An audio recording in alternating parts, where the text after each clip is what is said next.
Bonjour, bienvenue sur ma chaîne, moi c'est Déborah. Ici on parle d'appel, de destinée, de confiance en soi, de spiritualité et de tout ce qui vous aidera à rentrer dans votre destinée.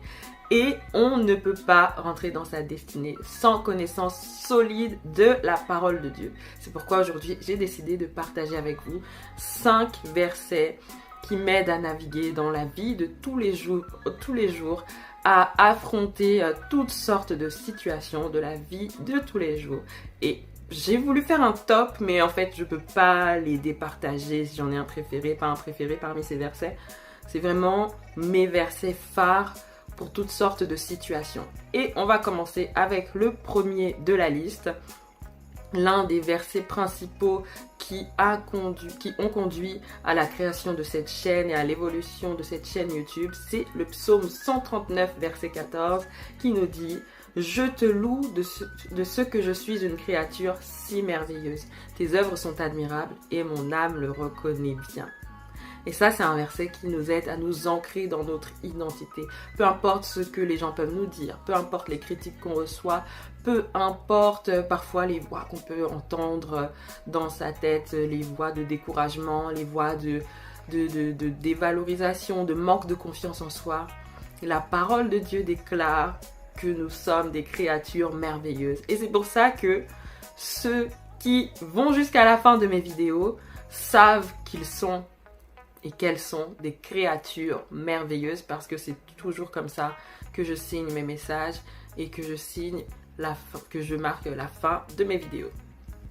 Le verset numéro 2, c'est Colossiens 2,14 qui nous rappelle l'œuvre de la croix et qui nous dit « Il, donc Jésus-Christ, il a effacé l'acte dont les ordonnances nous condamnaient et qui subsistait contre nous.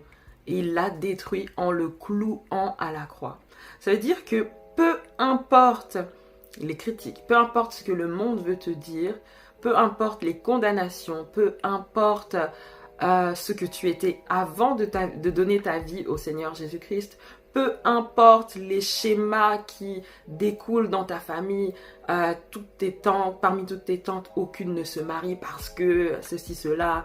Parmi tous tes oncles, personne n'arrive à trouver de travail. Parmi toutes tes sœurs, aucune n'arrive à avoir plus de 2 enfants ou je ne sais quoi que tu as envie de combattre et qui n'est pas conforme à la parole de Dieu, eh bien, déclare que l'acte dont les ordonnances te condamnaient a été effacé, il a été détruit, il a été cloué à la croix. Et donc, c'est pour ça que quand je conduis un temps de prière, il y a de très grandes chances pour que je proclame ce verset. Bon, verset numéro 3, ça c'est mon verset de combat, ou quand je reviens d'une sortie d'évangélisation. Parce qu'en fait, quand on fait une sortie d'évangélisation, c'est quelque chose que l'ennemi n'aime pas. Et donc, parfois, il peut y avoir des représailles. Et moi, le verset que j'aime, le verset qui me donne la patate, le verset qui me donne le courage, le verset qui me rappelle qui je suis en termes de puissance par le Saint-Esprit, par le nom de Jésus-Christ, c'est Jacques 2,19. Et je trouve que c'est un verset qui est encore trop peu utilisé et pas assez connu.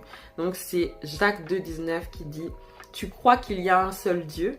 Tu fais bien, les démons le croient aussi et ils tremblent. » Et ce Dieu, il vit en toi, il vit en moi à travers son Saint-Esprit. Et quand les démons te voient, ils doivent trembler parce que Jésus-Christ vit en toi à travers ton Saint-Esprit. Et quand tu as la conscience de ça, eh ben, il ne peut pas t'arriver la même chose qu'aux fils de Sceva, qui eux ont voulu chasser des démons au nom de Jésus-Christ que Paul prêche, et qui sont partis en se faisant littéralement latter, et ils sont partis sans leurs vêtements. Mais toi, ça ne t'arrivera pas au nom de Jésus, parce que non seulement tu sais qui est Jésus, tu sais qu'il vit en toi, et tu connais la puissance qu'il t'a donnée à travers son nom, et tu brilles de sa lumière. Dis un bon amen et mets un bon amen en commentaire aussi. Ensuite, nous avons le verset qui me rappelle à chaque fois ma mission, le verset qui m'a fait comprendre que je ne peux pas garder mes dons et mes talents pour moi, le verset qui fait croire aux gens que je suis une extravertie alors que en vrai de vrai, si ça ne tenait qu'à moi, je resterais cloîtrée dans ma maison. à prier ou pas forcément, mais si ça ne tenait qu'à moi, je resterais cloîtrée dans ma maison à vivre ma petite vie avec ma petite famille. Je serais certainement pas sur les réseaux sociaux. Mais la Bible nous dit que la création attend avec un ardent désir la révélation des fils de Dieu. Donc la création t'attend, la création m'attend, la création attend ton voisin, la création attend mon frère, la création attend ma sœur.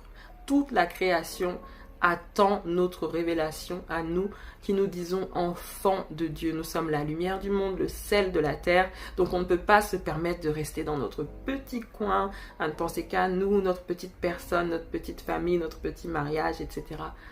Il y a des gens qui nous attendent pour être restaurés, pour être guéris, pour connaître Jésus. Et enfin, le verset de ma vie.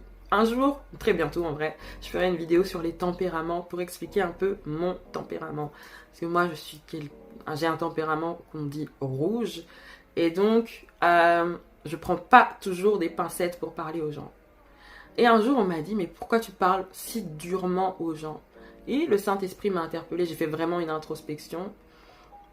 Et le Saint-Esprit m'a dit, c'est de l'abondance du cœur que la bouche parle. Et du coup, je me suis dit, mais attends, si je parle si durement aux gens, ça veut dire que mon cœur est dur.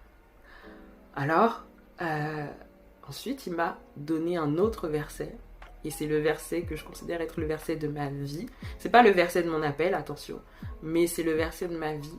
Parce que c'est là-dessus que repose énormément de choses. Parce que je sais que le Seigneur veut m'utiliser dans des réseaux, veut m'utiliser à travers des connexions divines et je ne peux pas me permettre de blesser les gens à cause de ma langue, à cause de la dureté de mes paroles, à cause d'un manque de flexibilité, etc. Et tout part du cœur. Tout part du cœur, tout part du système de pensée. Donc, ce jour-là, j'ai véritablement fait une introspection. Et le Seigneur m'a révélé ce verset qui a changé ma vie, qui continue de changer ma vie. C'est toujours un travail, a work in progress, ok? On n'y est pas totalement encore, mais c'est beaucoup mieux. Et donc, c'est Ézéchiel 36, verset 26, qui nous dit « Je vous donnerai un cœur nouveau et je mettrai en vous un esprit nouveau. J'ôterai de votre corps le cœur de pierre et je vous donnerai un cœur de chair. » Donc, à chaque fois que je sens que j'ai envie de parler d'une certaine manière, ou que je sens que je vais être trop dur, ou que je sens que j'ai été trop dur, eh bien déjà je demande pardon. Et ensuite je déclare que le cœur de pierre, il n'est plus en moi, parce que j'ai reçu le Seigneur Jésus-Christ comme Seigneur et Sauveur. Alors son Saint-Esprit est venu en moi. J'ai reçu un esprit nouveau. Et avec cet esprit nouveau, j'ai reçu un cœur nouveau. Et le cœur de pierre, le Seigneur l'a ôté de moi et il l'a mis à la place un cœur de chair.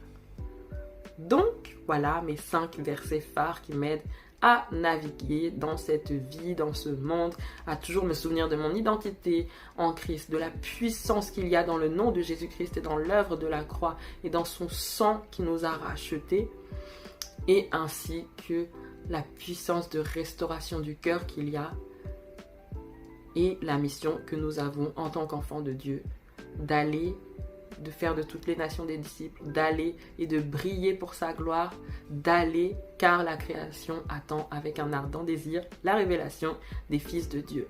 Sur ces bons mots, je vous laisse, soyez bénis, abonnez-vous, partagez cette vidéo parce que je crois qu'elle peut faire du bien, commentez, dites-moi quels sont vos versets qui vous accompagnent au quotidien, ils pourront toujours édifier quelqu'un. Et à très bientôt pour la prochaine vidéo. Soyez bénis, vous êtes des créatures merveilleuses.